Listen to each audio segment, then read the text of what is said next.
কিন্তু ইব্রাহিম নবী একটু দ্বিধাবোধ করে নাই, একটু মনটা কাঁপায় নাই। তিনি আরো ফরমান, হে আমার বৎস, আমাকে চমৎকার সাহায্য করেছো, বলে সুবহানাল্লাহ। পিতা শুয়াই দিলেন। প্রথম শুয়াইছেন কিভাবে? উপর করে শুয়াইছেন।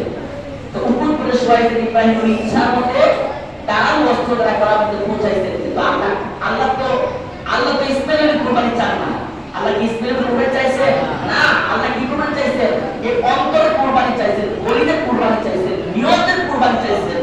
আল্লাহ পাক কি ফরমান, লা ইয়ানাল্লাহা লুহুমহা ওয়ালা দিমাউহা ওয়ালাকিন ইয়ানালুহুত তাকওয়া মিনকুম কাযালিকা সাখখারাহা লাকুম লিতুকাব্বিরুল্লাহা আলা মা হাদাকুম ওয়া বাশশিরিল মুহবিতিন।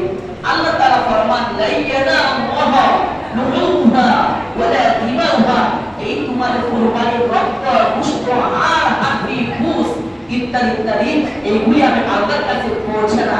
এইগুলির মধ্য দিয়ে তোমাদের তাকওয়া, তোমাদের খাফ, তোমাদের ইখলাস, তোমাদের নিয়তটাকে আমি আল্লাহর কাছে পৌঁছে। বলে সুবহানাল্লাহ। অধিকাংশ মানুষের কুরবানির মধ্যে বেজার আছে, আপনারা জানেন? হ্যাঁ, আমাদের কাছে মাপকাঠি আছে, আমাদের কাছে মাপকাঠি আছে, কারণ সবার উপরে কুরবানি ওয়াজিব না। তাহলে আপনি কেন যাচ্ছেন কুরবানি করার জন্য? এর মানে কি? হ্যাঁ, কুরবানি দেওয়া ভালো।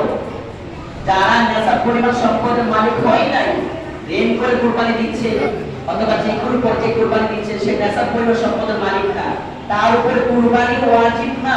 তো সে কুরবানি দিচ্ছে, আলহামদুলিল্লাহ ভালো। তবে সে কুরবানি দিচ্ছে কেন? সে নামাজ পড়ে কিনা?